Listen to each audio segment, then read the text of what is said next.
بالله من شرور أنفسنا ومن سيئات أعمالنا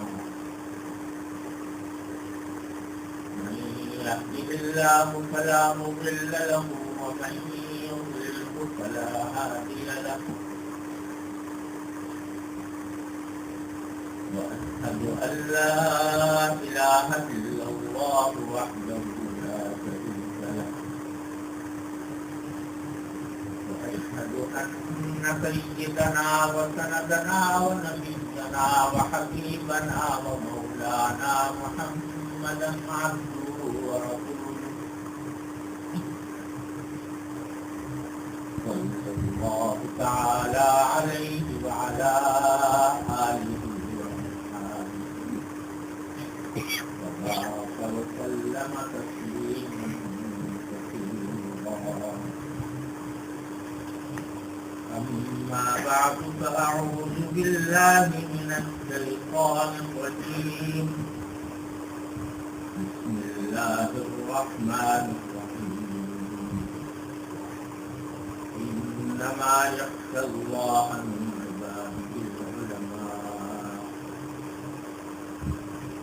آمنت بالله صدق الله مولانا العظيم وصدق رسوله النبي الكريم ونحن على ذلك من الشاهدين والشاكرين والحمد لله رب العالمين.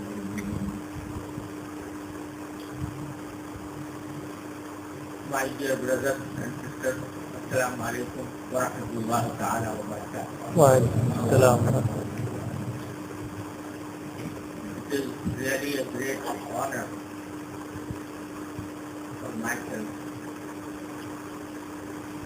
to be here in your midst this evening to have discussion about the Hakimul Ummah Hazrat Ashraf Thanwi.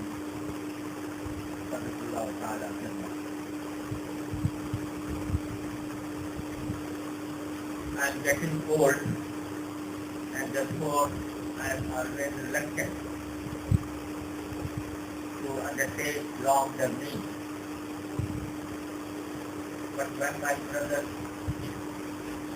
Yahya wrote to me that he is going to have a special meeting or a series of meetings about Hakimul Ummah Hazrat Ashraf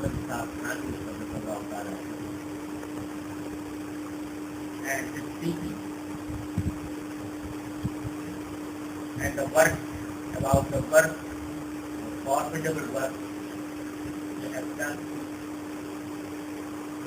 then I could not help myself accepting this invitation. Because Hakimul Ummah Hazrat Ashraf has always been my ideal since my very childhood. And the more I read about him, the more I studied his books, his work, my love for this great person has been increasing. Unfortunately, I had no occasion to see or to meet Hazrat Ashraf because he had expired before 3 months before I was born. He expired in the month of Rajab,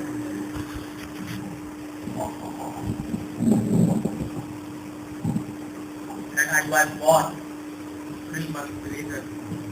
So what? So I had I was not fortunate to see him, but I have been hearing about him since very childhood from my late father, Hazrat Maulana Mufti Taqi Uthmani. Because my father used to cite the sayings of Hazrat Thanwi every now and then, day and night, on many occasions, and he used to teach us about Hazrat Thanwi. So, this meeting that has been convened not only for the memory of Hazrat Maulana Thanwi, but also to know and to produce the great work he has done for this Ummah. Unfortunately, out of the subcontinent of India, Pakistan and Bangladesh, very few people know about it. And it is our fault that we were not able to convey his messages, and his teaching outside the subcontinent of India. We were not able to translate his book. We were not able to render his great mawa'id to any other language. And that is why the people outside the subcontinent were deprived of the benefits that could be drawn from these great works. So it is very encouraging that Alhamdulillah this series of meetings is being held to introduce the basic teachings and the basic work of Hazrat Maulana Ashraf Thanwi. In fact, it is not possible in a single meeting to discuss the huge work done by Hazrat Maulana Ashraf Thanwi. But I would concentrate on some of the aspects of the work done by Hazrat Maulana Thanwi. As many of you know, Maulana Ashraf Thanwi was educated in Darul Uloom of Deoband. And when he studied in Darul Uloom of Deoband, he was the pupil of Hazrat Maulana Ashraf and many great ulama. And while studying there, he concentrated himself to get education and did not turn to any other. He had many relatives in the same town of Deoband, but he never went there and concentrated himself to get education. After which he was appointed as a teacher, as a professor in Jamia Uloom Kanpur, and where from his great preaching spread all over India. Then, beginning from because when we speak of Islamic studies, the first of all, there is a tafsir of Quran. Secondly, hadith, ahadith of Rasulullah sallallahu alaihi wasallam. Thirdly, Islamic jurisprudence and Islamic fiqh. And fourthly, the tazkiyah or ihsan or tariqah or tasawwuf, by whatever name you call it. Hazrat Maulana Ashraf Thanwi Rahmatullah Alayh has formidable work on all these spheres.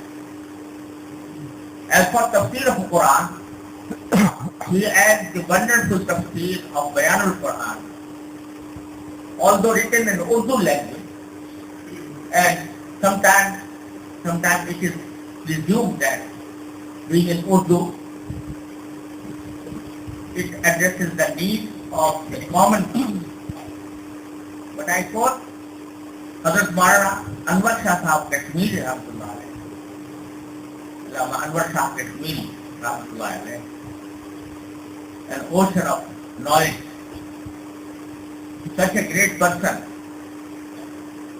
about whom Maulana Taqi Uthmani Rahmatullah Alayh used to say that perhaps no book has been left by Maulana Anwar Shah Kashmiri, but he has underwent the study of that book. And Hazrat Maulana Ashraf Thanwi Rahmatullah Alayh himself used to say that when Allama Anwar Shah Kashmiri comes before me, I feel a sense of awe of the knowledge he has. Allama Anwar Shah Kashmiri Rahmatullah Alayh used to say about Bayan al-Quran, the tafsir written by Maulana Ashraf Thanwi Rahmatullah Alayh, that this tafsir is not for laymen or common people. This is beneficial for the ulama. And the real value of this tafsir comes out when a person goes through all the tafsir, Arabic tafsir, and then he turns to Bayan al-Quran. He will find that Maulana Ashraf Thanwi Rahmatullah Alayh has summarized the basic principles and basic interpretation of the Holy Quran, which makes one needless to turn to other tafsir. So this is what he has done about the tafsir of Holy Quran. Another aspect which I had noticed, because I used to study his mawa'id, his lectures or his dissertations. I always keep one of his mawa'id on the side of my bed, and before sleeping I at least read one page from the mawa'id. So by going through the mawa'id, I noticed that when he quotes an ayah of Holy Quran and then explains that ayah, sometimes the explanation given by him and the details of the ayah given by him in his mawa'id is not found even in Bayan al-Quran. And they are so elaborative and so valuable for a seeker of knowledge that I tried to collect all these passages from this film mawa'id, and alhamdulillah, this was published in 4 volumes in the name of Ashraful Tafati. So if you turn to that, you will find that the fine points given by Hazrat Maulana Ashraf Thanwi Rahmatullah during his mawa'id are not found in any tafsir. And it is perhaps because Allah subhanahu wa ta'ala, through his ilham and inspiration, gave him some points about the delicate subject of the Quran, of the Holy Quran. So this is another aspect of his service to the tafsir of Holy Quran. Turning to the ahadith of Rasulullah sallallahu alaihi wasallam, he has been teaching all the books of ahadith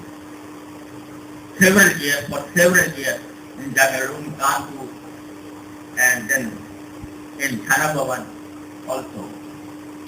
But his great work that he has undertaken and was completed by his pupil Maulana Hakimul Ummah Hazrat is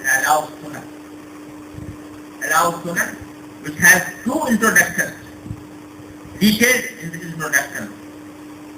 introductions, the like of which you will never find in any other.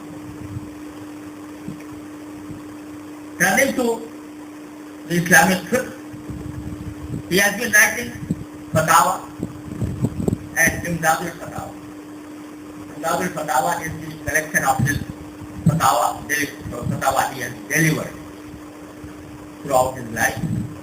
It has been published in 6 volumes, and the ulama can really appreciate the valuable discussions about very delicate subjects of fiqh.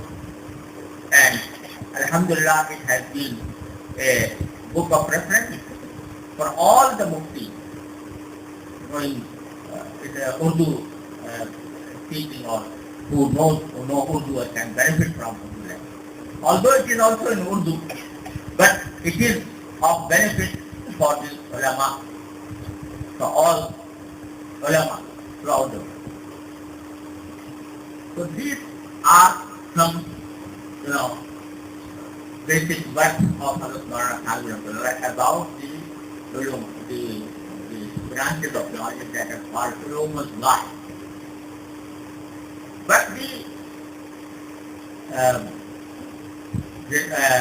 renovative work rendered by Hazrat Maulana Thanwi was about the Thanwi and Tafsir and Ahkam. The days in which Hazrat Maulana Thanwi started his work, in those days there were two extremes about the concept of tasawwuf or tariqah. Some people argue that tasawwuf has nothing to do with Sharia. He has no source in either in the Holy Quran or in the Sunnah of the Holy Prophet sallallahu alaihi wasallam. And it is just innovation, a bid'ah, innovated by some Sufis. And tasawwuf has nothing to do with the Holy Quran or Sunnah of the Holy Prophet sallallahu alaihi wasallam. Hazrat Maulana Thanwi was explained the basic sources of the tasawwuf from the Holy Quran and Sunnah of the Holy Prophet sallallahu alaihi wasallam. There was another extreme in the very day, and particularly in many parts of India, where tasawwuf was actually a bid'ah, because tasawwuf was perceived to be something over and above the ulumul Quran or ulumul Sunnah. Sufis were called the people who did not pay any heed to the dictates of Holy Quran and Sunnah of the Holy Prophet.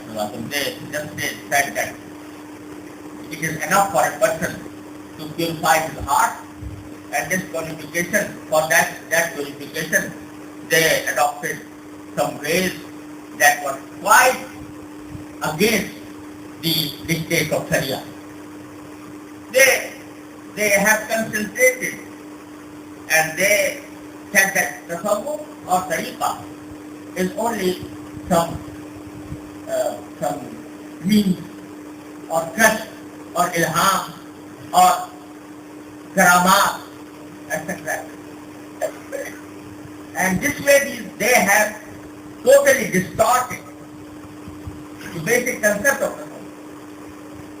So, basic work of Hazrat Maulana Thanwi was that he brought to the light the basic concept of tasawwuf as that derived from the Holy Quran. Because Allah subhanahu wa ta'ala when sent the messenger, sent the Holy Prophet Muhammad sallallahu alayhi wa sallam, he told the people that he has been sent for four objectives. يَتْلُو عَلَيْهِمْ آيَاتِهِ وَيُعَلِّمُهُمُ الْكِتَابَ وَالْحِكْمَةَ كتاب والحكمة وَيُزَكِّيهِمْ. It means that only recitation of the Quran is not enough. Only having the knowledge of the meaning of the Quran is not enough. Only having the wisdom is not enough. But there is something over and above these things that is needed for purification of the Ummah. That is called Taqi Uthmani. What was this Taqiyya? This Taqiyya, in fact, referred to the same thing about which they are supposed to speak. And to explain it a little bit is that the acts prescribed by the Holy Quran and Sunnah of the Holy Prophet are of two kinds. Some acts relate to our outward actions that are visible, that can be seen, that can be perceived. For example, performing salah. This is an act that can be seen, is visible act. Or keeping fast, or paying zakah, or performing hajj or umrah. All these acts are visible, physically visible.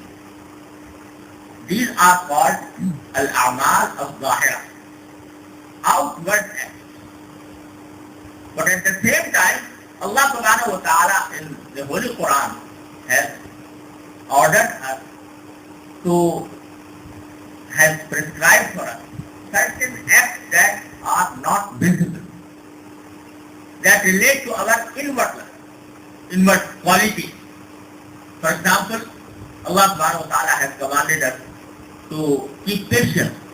وَاصْبِرْ وَمَا صَبْرُكَ إِلَّا بِاللَّهِ يَا أَيُّهَا الَّذِينَ آمَنُوا اصْبِرُوا وَصَابِرُوا وَرَابِطُوا. Sabr is something that cannot be visible, cannot be performed through our outward body. It is something inherent in our heart. So this type of ahkam are called al-a'mal al-batin. To purify one's heart through these a'mal al-batina is called tazkiyah.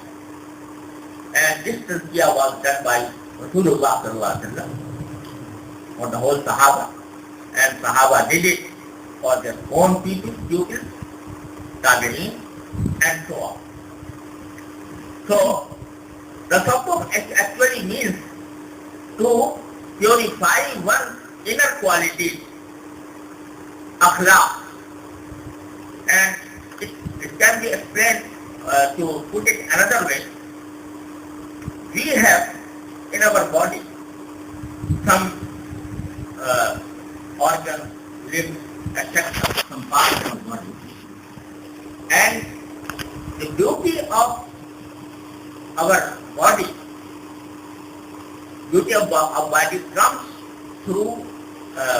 comes through as a dal. Something should be, for example, if a person is very tall and so extraordinarily tall, it cannot be said that he is a beautiful person. If his nose is too big or his ears are too big, he cannot be called a beautiful person. So, this is the beauty of our outward body. But this outward body is called in Arabic as khalq.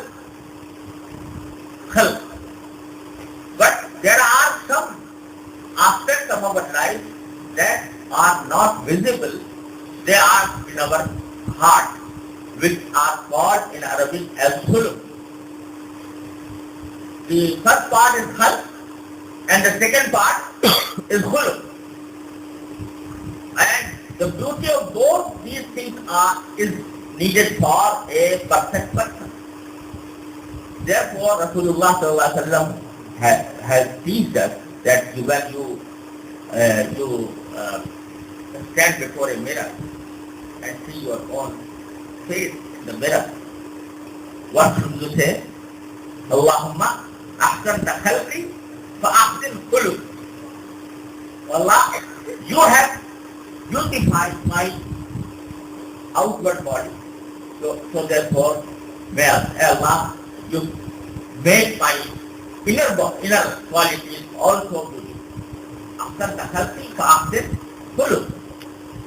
So ihsanul khuluq, and ihsanul khuluq, that is beautifying one's inner qualities, is the essence of the soul.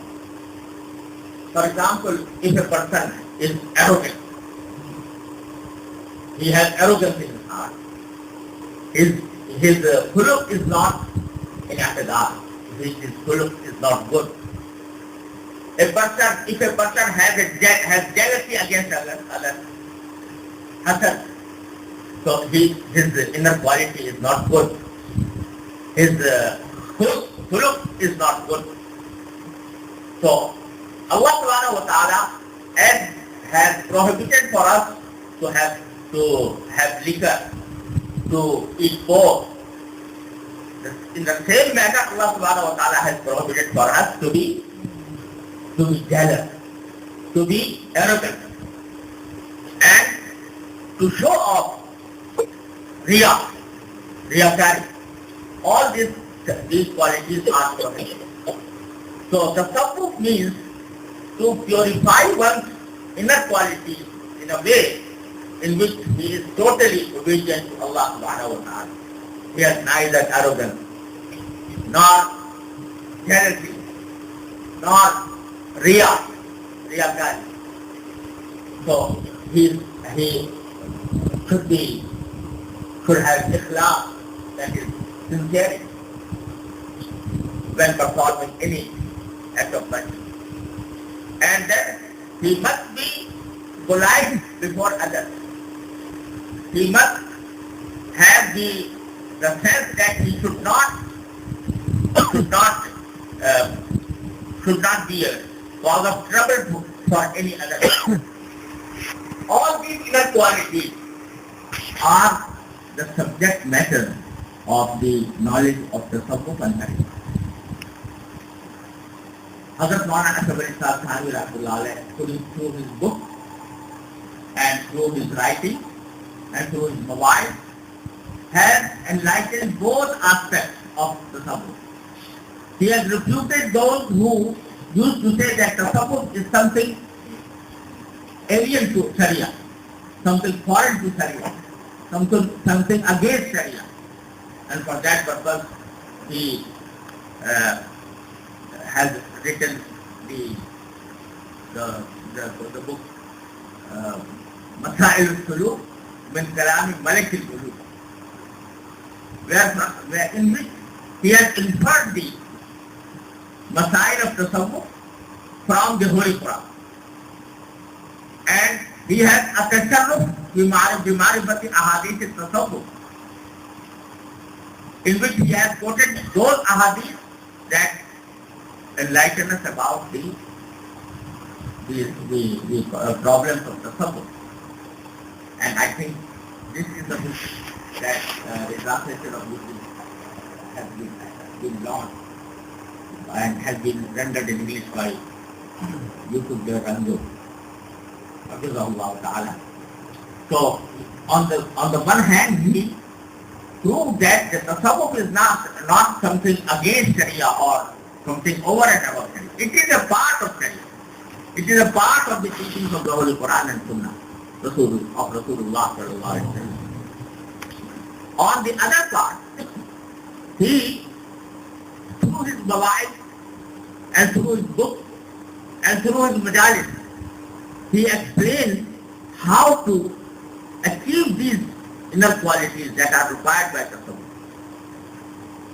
And he has removed many misunderstandings or misconceptions about tasawwuf.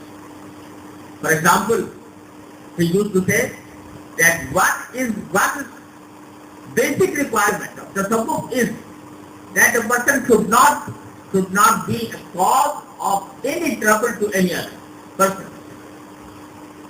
And I recall that my elder brother, Muhammad Taqi rahimahullah ta'ala, when he was young and he learned to write. So my father, Mufti Taqi instructed him to write the first letter to Hazrat Thanwi. So when he learned how to write, the first letter he wrote to Hazrat Thanwi. But obviously he was learning how to write. His writing was not so good. When the letter reached Hazrat Thanwi, he replied the letter and encouraged him and said that I was pleased to know that you have now learned how to write. May Allah give you barakah. But at the same time, I advise you to improve your writing. Right? And after saying this, he said that you improve your writing, improve your writing style with the intention that the reader may not have trouble in reading your letter. Make this intention while you are learning how to write. And then the last sentence was, देखो मैं तुम्हें अभी से सूफी बना रहा हूँ. Look, I am making you a Sufi from the very beginning. So, if a common man who does not know about the tasawwuf, he thinks that the tasawwuf is only to have muraqabah and rest and ilham and sitting on the musalla and making dhikr, etc. But he does not understand what is the relevance of the tasawwuf of Sufi from writing a good, improving his writing. But from that letter he told that it is the tasawwuf. That if you write something and improve your writing with the intention that the reader may not have trouble, then this intention makes this an act of worship. This intention makes the whole thing an ibadah on which, inshallah, Allah subhanahu wa ta'ala will give you a reward. So, his way of training people was that the basic essence of the tasawwuf is to make oneself away from creating any trouble for any person. And this is exactly what the Sufi Ikram has said. Tariqat badu khidmat-e khalq ne, the tasbih wa sajjada aur dalk ne, tariqat badu khidmat-e khalq ne. Your tariqat hai tasawwuf is not tasbih, is not sajjada, musalla. Or tasawwuf is not getting a particular type of clothes. Tariqat badu khidmat-e khalq ne. Tariqat is to serve the people, to render services to the people, and to make oneself khadim of all other people. This is the essence of tasawwuf. So, he explained tasawwuf in a way that tasawwuf has become a part of our life. part of our life from the morning to the evening. Every act done by a Muslim with good intention and adopting the proper way of doing it according to the Sunnah of Holy Prophet Sallallahu Alaihi Wasallam is the Sabbath. And therefore, Hazrat Thanwi Rahmatullah used to say that when someone becomes my murid, murid who makes back of the Sabbath on my hand, and I come across some of his thoughts about zikr or shadr or muraqabah. So I do not pay much attention to it. But if I come across a person who is my murid and still he makes trouble for others, then I used to hate that. Once Hazrat Thanwi Rahmatullah made a person a Khalifa. Khalifa, that he has given ijazah to him to take back of others. That Khalifa once came to him, traveling to Khana Bhavan, and came along with his child and presented that child before Hazrat Thanwi that I have brought this child in order to seek dua from. I want this child. Please make dua for him. Hazrat Thanwi made dua for him. May Allah leave him. Then he asked the Khalifa, what is the age of this child? He said, his age is 13 years. Hazrat Thanwi asked him, did you purchase a full ticket for him? Did you purchase a full ticket of railway ticket for him or half of it? He said, half of it. He said, why? Because according to the rule, if a child is above 12 years, he is charged full fare of the transport. How did he said, in fact I did not pay attention to it, and he looks like less than 12. Hazrat Thanwi said to him, I withdraw my khilafah, because he said, मौलाना आपको तसव्वुफ की हवा भी नहीं लगी, यानी you did not even have the air of tasawwuf, because tasawwuf is to comply with all the dictates of Sharia. This train is not yours. Train is owned by someone else. He has made some rules. You must abide by those rules. If you violate those rules, this is against Sharia. And whatever is against Sharia is against the Sunnah. So in this way, Hazrat Thanwi used to train people. And because this is in fact purchasing a lesser ticket, is because of the love of mal, hubbul mal. But for this hubbul mal, that person should have purchased the full ticket. Once Maulana Ashraf Thanwi was traveling from Saharanpur to Kanpur, perhaps to Kanpur. So he used, if he had some baggage over and above the authorized way, he used to go to the relevant office and pay the extra fare for the baggage. So he was standing in the line along with his baggage.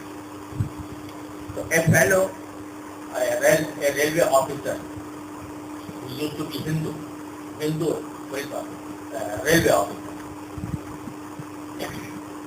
He knew Hazrat Hazrat, knew his piety. So when he saw him standing in the line, he came to him and asked him, Maulana, where are you staying here? Standing here. Maulana said that I have some extra baggage, I want to pay. He said, no, why do you ask you paying this extra amount? I am the officer and I exempt you from it. So Maulana said, how are you exempting me? When I board the train, then there will be another officer who will ask me that this baggage is extra. He said, no, don't worry about it. I will tell the guard of the train. He will not, object on your extra baggage. He said, but that guard, up to what station, up to what town he will accompany us. He said, it will be to a particular station. He said, what will happen after that? He said, after that he will tell his successor, and he will not object on it. He said, then what? When I reach Kanpur, then the people will ask me to have extra baggage, that the guard will tell the Kanpur officer and they will release me. What will happen after that? Nothing to happen. Nothing to happen. After that you will be released and you will go to your destination. God said, no. I have another journey after that. What is that journey? He said that after this journey, I have to go to my Allah Subhanahu. And who will save me from it? So, this was the way of thinking of Hazrat Maulana Thanwi about all these things were the subject. Not only just, sitting alone and making dhikr, etc. Making a dhikr, no doubt, is a great thing. But it is not the basic objective of the subject. It is something to help one to refrain from it. It is something rewardable with Allah subhanahu wa ta'ala. But the main thing is to purify one's inner quality, al-khuluqul hasan. And for that purpose, he had a conference where all the people used to come and stay. And he used to oversee each and every character of everybody and used to train them about it. Then he, sometimes I feel that Allah subhanahu wa ta'ala, that Allah subhanahu wa ta'ala chooses a person for the service of his deen, that each and every minute of his life becomes beneficial for the Ummah. Sometimes I feel that it is reported by all the Khulafa of Maulana Ashraf that he used to have a majlis, a sitting after Zuhr. And during that majlis, he used to receive the letters from his followers or from his murid and used to reply them. The people are sitting before him and he is reading the letter and replying to those letters. And while replying to those letters, because the people who wrote his letter used to ask them many questions about Sharia, the question about fiqh, Masai. questions about tasawwuf, questions about tafsir, questions about hadith, etc. We used to write. So when he said that question is that its reply will benefit those present here. We used to say that a person has asked me this question and I am writing his reply in detail. And by the way of replying that question, we used to say many principles of the Tasawwuf, many principles of Sharia, etc. This was his, one of his ma'mulat from in the Khalqa. So sometimes I see that when he wrote the letter, write the letter, and explained them before those present, at the same time, four books were being prepared because the questions relating to fiqh and the fatwa given by him, that was classified separately and was published in Mudadul Fatawa, 6 volumes. Whatever he explained before those present was recorded in writing, and those are published in the shape of Malfuzat. 20 volumes. 20 volumes of Malfuzat. Same version. The question relating to tasawwuf and the different questions asked by those who were training themselves to Hazrat Turath, we used to reply their questions, and those replies are combined in Tarbiyatul Salih, 3 volumes. And Tarbiyatul Salih is the unique book that has no parallel at all throughout the history. Because previously, when a sheikh received questions from his murid, he used to reply them either orally or in writing, but nobody recorded them. Hazrat was said that all these replies were, committed to writing, and then were classified according to the subject.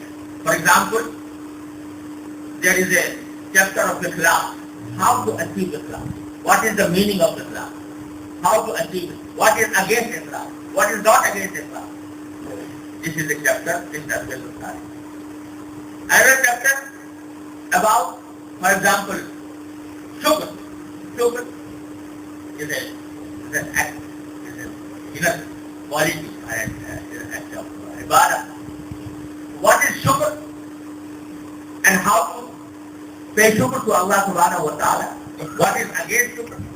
All this is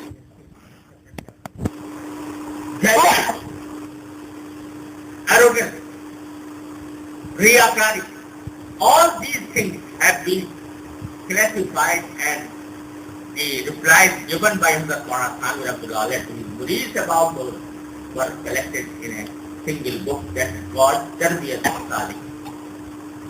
And unfortunately, it has not yet been translated in any other language. Otherwise, it is a masterpiece in the subject, because it tells you each and every aspect faced by a person, by a seeker of the subject. It deals with all relevant things. So this has come out. So out of that majlis of after Zohar, Imdadul Fatawa, Tarbiyatul Salih, Malfuzat, all these things through that majlis. So Allah subhanahu wa ta'ala has given him tawfiq to explain all these matters. And then his mobile, he used to deliver speeches for the formation of one Islahi mobile. And it was through the strength given by Allah subhanahu wa ta'ala that he sometimes delivered a lecture for 7 hours constantly. 7 hours constantly, without any break, from after Fajr up to Dhuhr, standing. And sometimes the lectures were of 3 hours, 4 hours, 2 hours, at least 2 hours. And this was a time where there was no tape recorder, no recorder were available. But there were people who wrote those mobiles simultaneously. And those mobiles are now published in 20 volumes. Each volume has 10 mobiles. And it was Hazrat Thanwi child that he never spoke about a particular subject asked by the people. He used to say that I do not prepare my work. I don't prepare my work or my lecture. When I sit or stand for delivering lecture, I ask my Allah subhanahu wa ta'ala, please give me or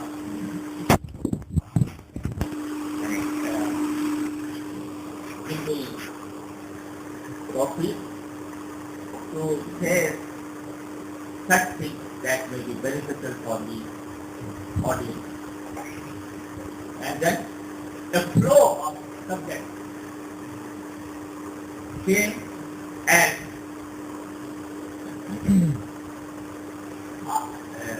same aspect that was never heard of was delivered by Hazrat Ashraf.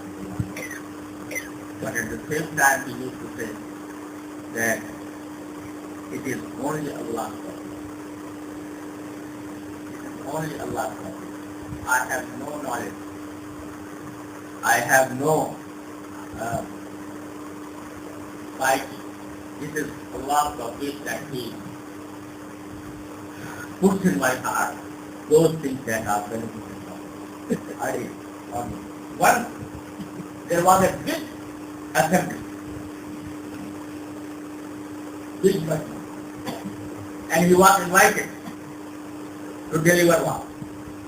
He stood up, he himself says, tells this story, that I stood and we used to recite the khutbah, the same khutbah as I have recited as now.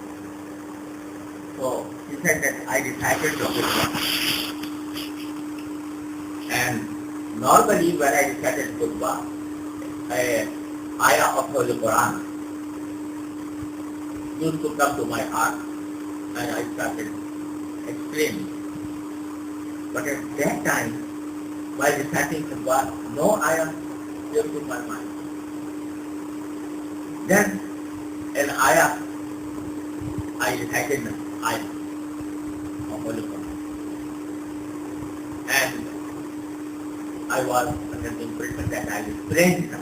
And during that explanation, inshallah, there will come something that may benefit them. But he said that I translated the one of the Quran, but nothing came to my mind. Second, I translated it again, for the second time. Nothing came. Hurry. And after that, I felt that it is not Allah's will at this moment that I did it. So I told the audience frankly that although I have recited this ayah and translated, but nothing is coming to my mind to say. So therefore I apologize. And Allah to Dawana. Stop. Because the main purpose was to give nasiha with ikhlas, sincerity. Not because he was showing himself as a lecturer or as a wise or as an alim. When the mind was stopped, then he stopped the lecture and just went.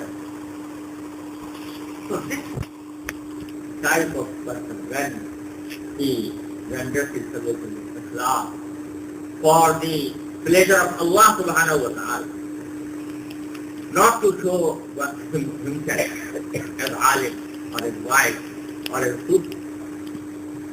So then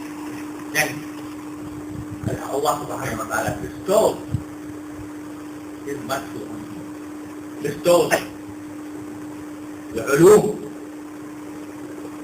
to him, and then those ulum benefit him. And this is what exactly happened with Hazrat Maulana Ashraf and Rahmatullah Ta'ala. Now, unfortunately, even in our day, and particularly in Western countries, there is a craze of Sufis. Many people, Orientalists, many people who are not even Muslims, they are writing books on Sufism. And Sufism is taken as a shield against Sharia. And there is a movement throughout the world, especially in Western countries, that they praise Sufis. They preach that one should be a Sufi. But the Sufi means, according to them, Sufi means a person who does not care about the ahkam of Sharia. Sufi means who plays music. Sufi means who trains people in muraqabah or yoga or something like that. Then they say that this is the purification of one's spirit. These are the Sufis. So this has nothing to do with real Sufism. Real Sufism is what the Holy Quran and Sunnah of the Holy Prophet ﷺ. All the big Sufis, Shaykh Abdul Qadir Jilani Rahmatullah, Muinuddin Chishti Rahmatullah, Nizam al-Awliya Rahmatullah, Fariduddin Ganshakar Rahmatullah. Every big Sufi has said in so many words that Sharia is the main power. If one doesn't follow Sharia, if he doesn't follow Sunnah of Rasulullah sallallahu alaihi wasallam, he can never be. So, my young brothers who sometimes hear about this Sufism must be aware of this misguidance that's given by those people who say that Sufism is something against Islam or against Sharia. Once, I was in Darul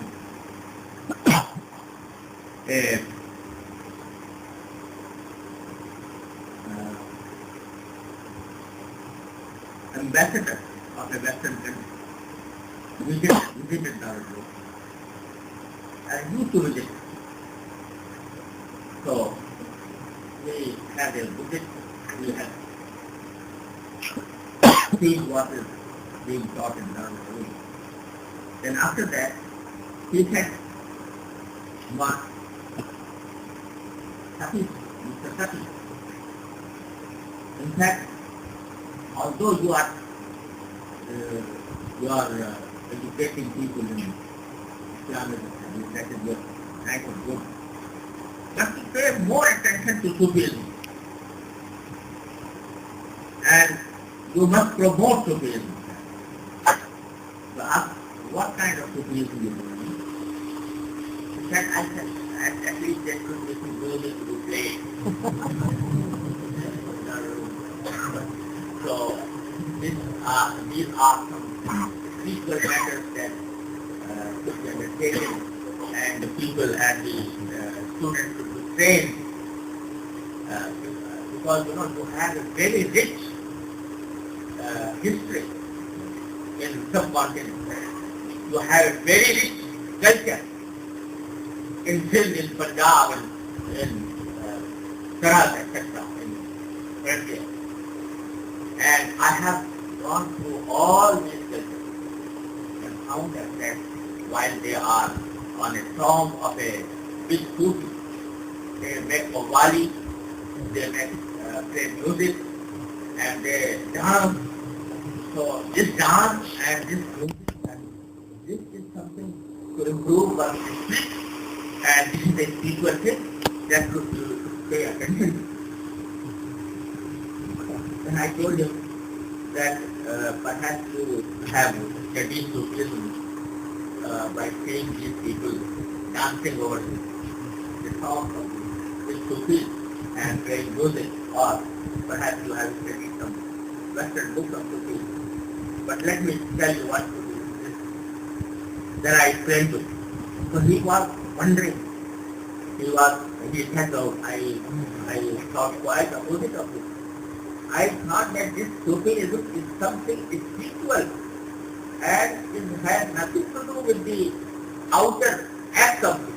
So if someone does not follow the outer act or injunctions of the Sharia, then still he follows these things, and spiritually he wants Allah subhanahu wa ta'ala while dancing, while playing music, etc. Then he will be a big Sufi, and he will be completing the basic objective for which the passengers came here. So this is the concept of Sufism that is being promoted intentionally sometimes.